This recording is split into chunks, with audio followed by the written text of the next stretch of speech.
When silence finally takes over between an avoidant and an empath, everyone assumes they already know how the story ends. Friends will tell the empath to move on because the avoidant never cared.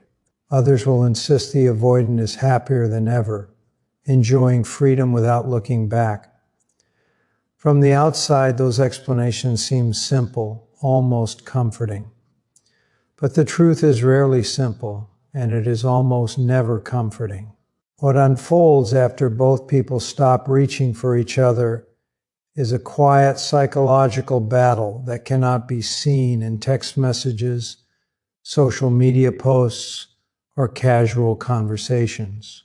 It happens beneath the surface, where old wounds, hidden fears, and forgotten hopes begin speaking louder than either person expected. That is why no contact feels so different when an empath and an avoidant are involved. It is not just distance. It is the removal of the one relationship that forced both people to confront the parts of themselves they spent years trying to hide. For the empath, the first moments of silence feel strangely unreal. The mind keeps expecting another notification, another apology, another explanation that will somehow make everything make sense. Even when the relationship was painful, even when every conversation ended in frustration, the absence of communication creates an emptiness that feels almost physical. The empath is not simply missing a person. They are missing the emotional rhythm they became accustomed to. Every morning begins with wondering how the avoidant feels. Every evening ends with replaying conversations that can no longer be changed. Questions begin multiplying faster than answers. Did I leave too soon? Did I love too much? Should I have been more patient? Could one more conversation have changed everything? These questions become exhausting because they are searching for certainty in a place where certainty no longer exists. The avoidant experiences something completely different in the beginning. Instead of overwhelming sadness, there is often relief. The pressure disappears. The difficult conversations stop. Nobody is asking for deeper emotional connection. Nobody is questioning their distance or silence anymore.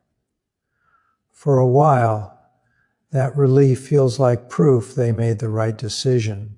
They throw themselves into work, hobbies, friends, exercise, or endless distractions because movement feels safer than reflection. Every busy hour becomes another excuse not to think about what was lost.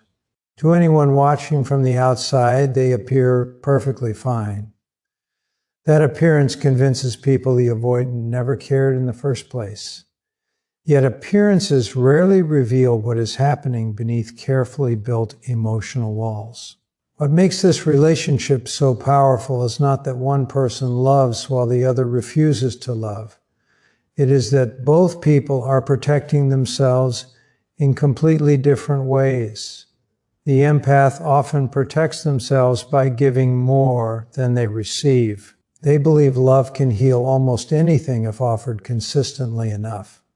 They become experts at understanding emotions, anticipating needs, and carrying burdens that were never theirs to carry. The avoidant protects themselves through distance. Vulnerability feels dangerous because somewhere in their past they learned closeness could become overwhelming, disappointing, or painfully unpredictable. They crave connection while fearing the very intimacy they secretly desire. When these two personalities meet, attraction feels immediate because each possesses qualities the other believes they lack. The empath admires the avoidant's independence, calmness, and emotional control. The avoidant admires the empath's warmth, compassion, and ability to understand feelings without judgment. In the beginning, those differences seem beautifully complementary. Over time, however, those same differences quietly become sources of conflict.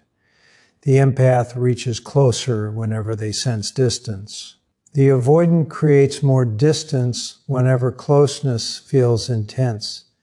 Neither person intends to hurt the other. Both believe they are protecting the relationship in the only way they know how. Unfortunately, those protective strategies slowly begin hurting the very connection they were meant to preserve. As no contact continues, something unexpected begins happening inside both people. The empath eventually grows tired of searching for answers outside themselves. Every conversation replayed, every memory examined, every imagined scenario leads back to the same realization. They cannot force understanding from someone who is no longer speaking. Slowly, almost reluctantly, their attention begins shifting inward. Instead of asking why the avoidant acted a certain way, they begin asking why they accepted emotional uncertainty for so long. Instead of wondering whether they were enough, they begin wondering why their value depended so heavily on another person's ability to stay emotionally present. Those questions are uncomfortable because they reveal wounds much older than the relationship itself. Yet within those uncomfortable questions lies the beginning of genuine healing. The avoidant, meanwhile, begins experiencing something they never expected. Silence, which initially felt peaceful, slowly changes its shape. It becomes heavier, quieter, and impossible to outrun forever.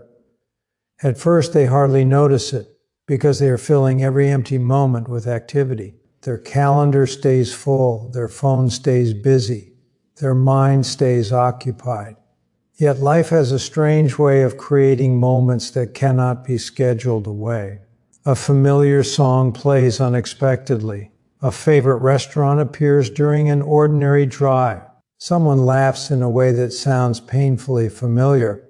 For just a second before logic steps in, the avoidant instinctively wants to share that moment with the person who used to understand them without explanation. Then reality returns.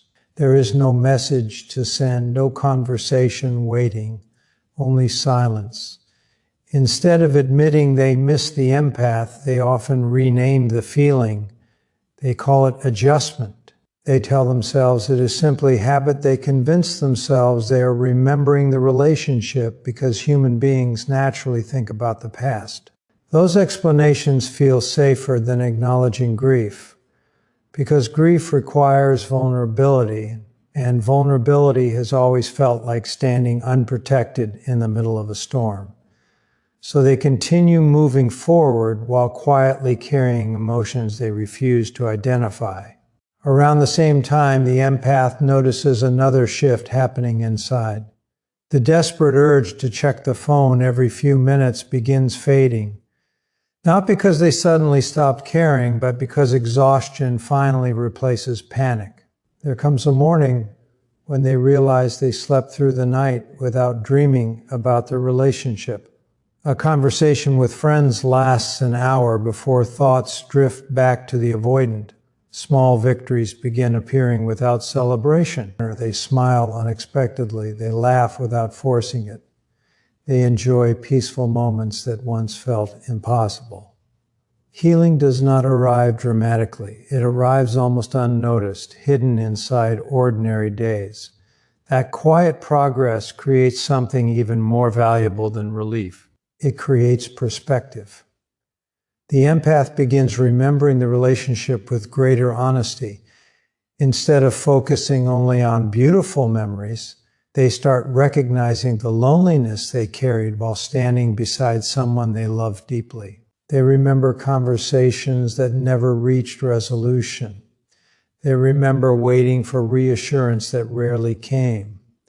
They remember shrinking their own needs to avoid overwhelming someone who already seemed overwhelmed by closeness itself. For the first time, they stop asking whether the avoidant loved them enough and begin asking whether they loved themselves enough. This realization changes everything. Love no longer looks like endless patience. It no longer means sacrificing emotional safety for the possibility of future happiness.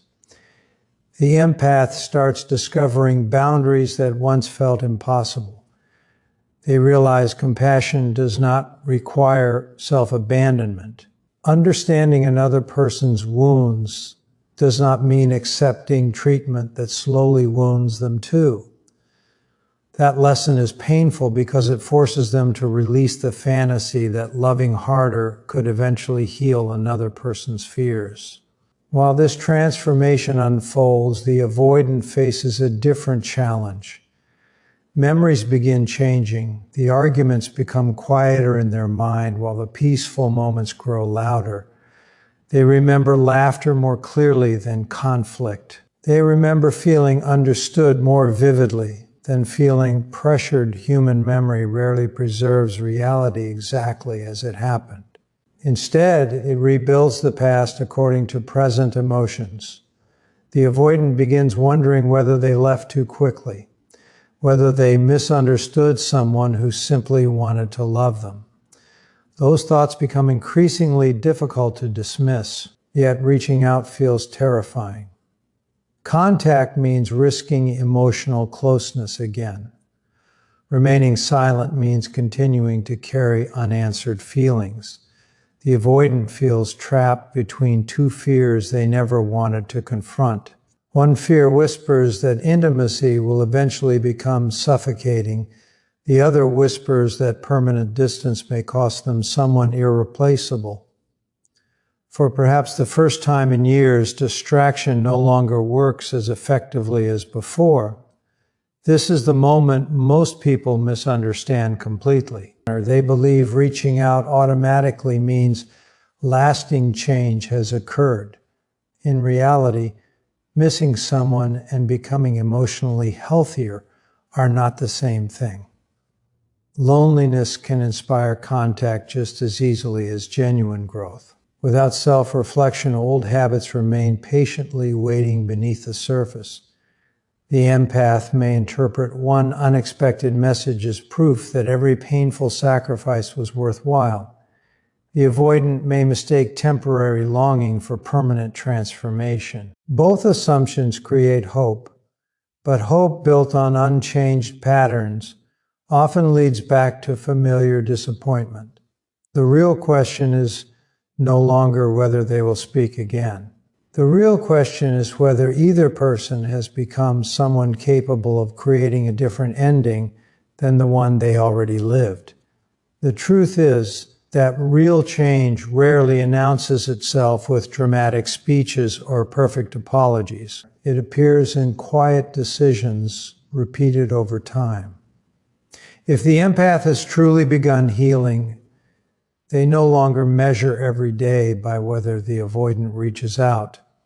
Their peace is no longer held hostage by another person's choices. They wake up thinking about their own life instead of wondering what someone else is feeling.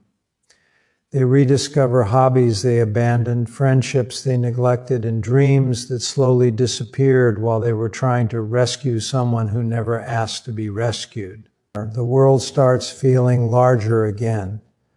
There is room for laughter that does not carry guilt and for happiness that does not depend on someone else's emotional availability.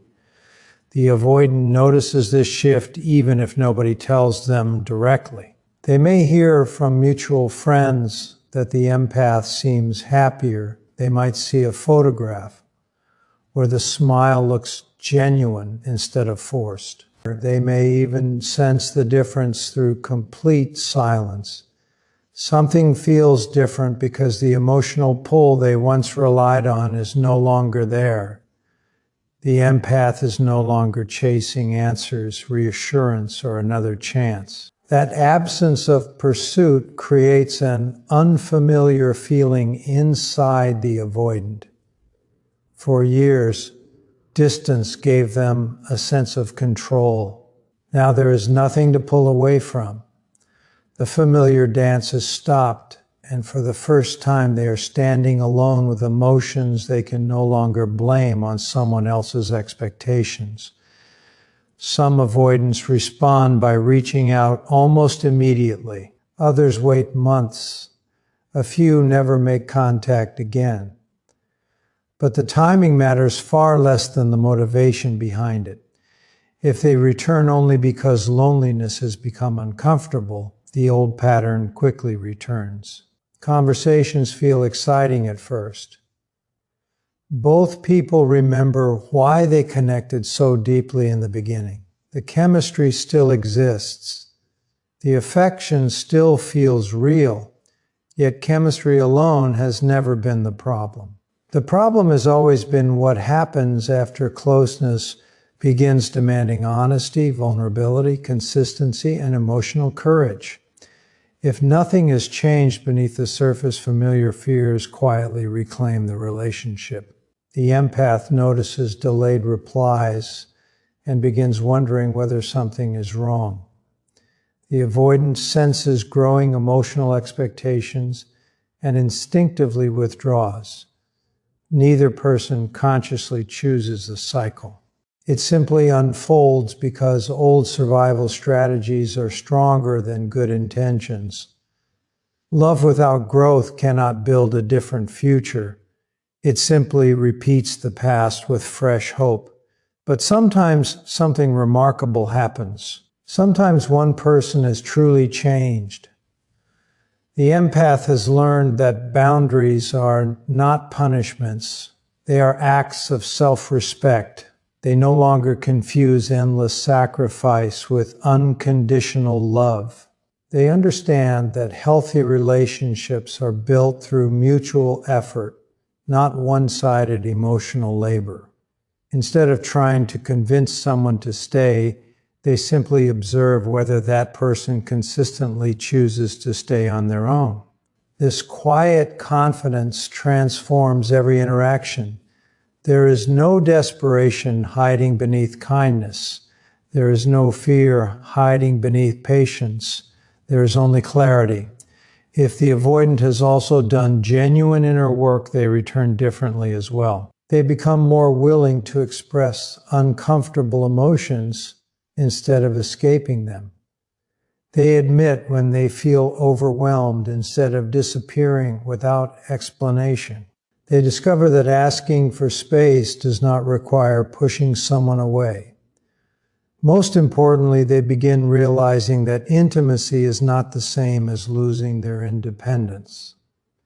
The walls they spent years building slowly become doors they can choose to open instead of prisons they cannot leave. Whether these two people reunite or continue separate lives, the greatest victory is not found in getting the relationship back. It is found in becoming someone who no longer needs unhealthy patterns to feel loved.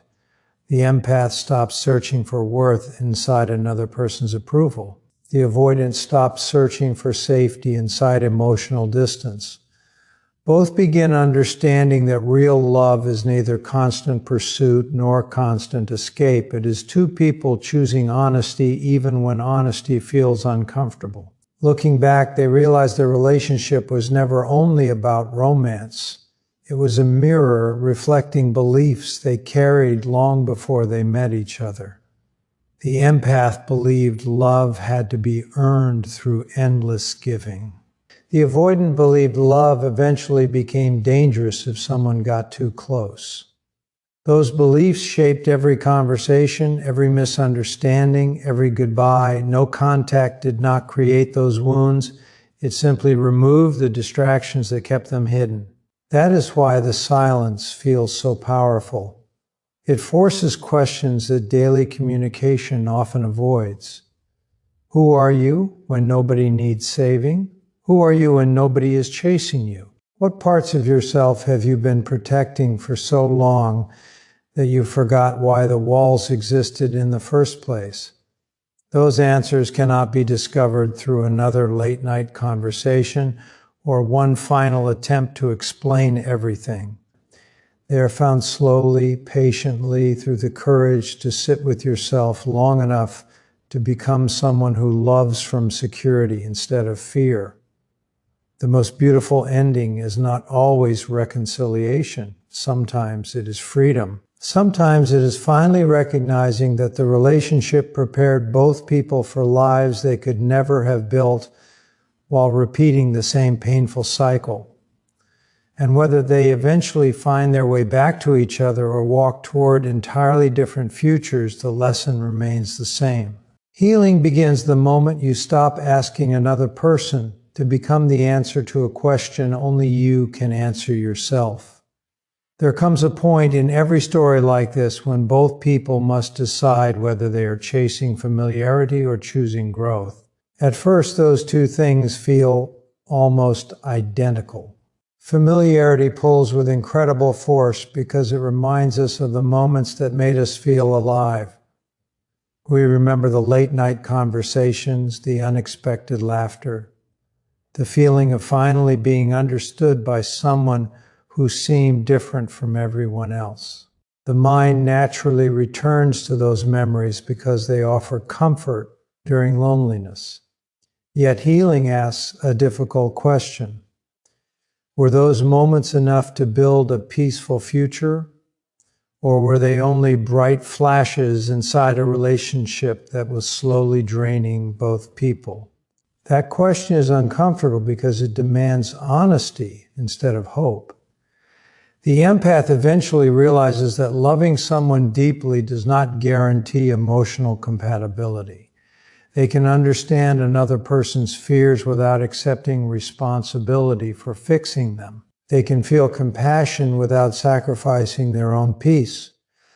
Most importantly, they begin recognizing that healthy love never requires abandoning themselves to keep another person close. That realization feels strange at first because it replaces intensity with stability. Instead of constantly wondering where they stand, they discover the quiet confidence that comes from knowing they no longer need to earn affection. They become someone who offers love freely but never bargains for it. That single shift changes every future relationship. The avoidance transformation is just as profound, although it often happens more slowly. They begin noticing how much energy it took to maintain emotional distance. Every avoided conversation, every delayed reply, every carefully controlled feeling required effort they never acknowledged before. The walls that once felt protective gradually begin feeling exhausting. They start understanding that independence does not disappear simply because another person gets emotionally close. Real intimacy is not about losing freedom. It is about trusting someone enough to let them see the parts of you that fear rejection the most. If these two people ever meet again after genuine healing has taken place, the conversation feels completely different. There is less blame and more curiosity, less fear and more honesty. The empath no longer arrives hoping to rescue the avoidant. The avoidant no longer arrives preparing an escape route before vulnerability even begins. They speak as two individuals who have spent time understanding themselves instead of trying to change each other. Whether they decide to rebuild the relationship or simply offer gratitude before walking separate paths, the outcome comes from clarity rather than emotional survival. Sometimes they do rebuild something beautiful, but it is never the old relationship. That version ended for a reason. The new connection grows from healthier foundations. Communication becomes consistent instead of confusing. Boundaries become respected instead of feared. Space becomes something requested honestly rather than created through silence. Emotional needs become conversations instead of hidden expectations. Trust grows because actions finally match words. It is not perfect, but it is real. Other times they smile, wish each other well, and continue walking in different directions. Surprisingly, that ending no longer feels like failure. It feels like freedom. They understand that some people enter our lives to awaken parts of us we could not have discovered alone. The relationship was never wasted simply because it ended. Every misunderstanding revealed something that needed healing.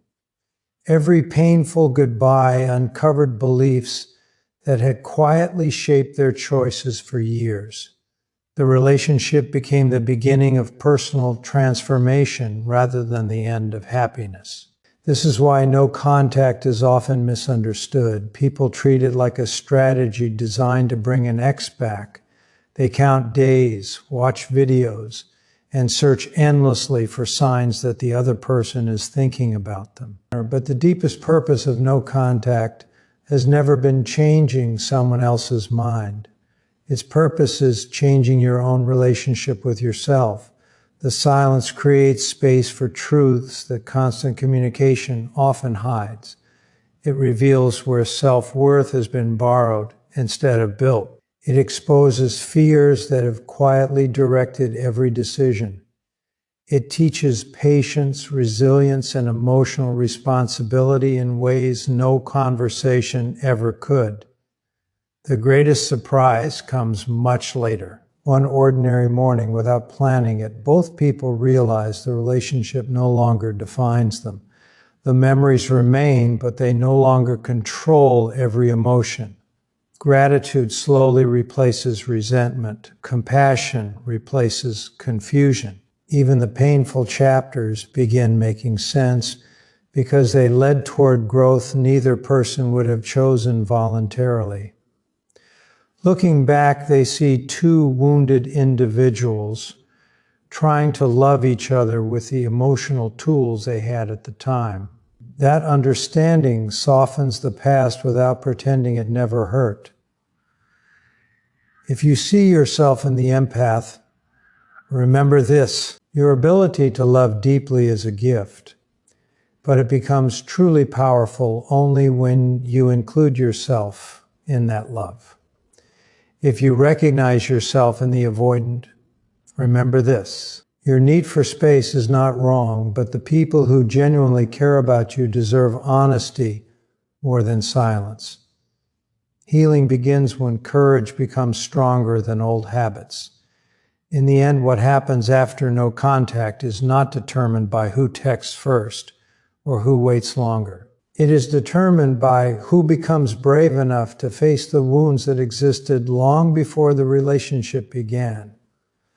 That courage changes everything.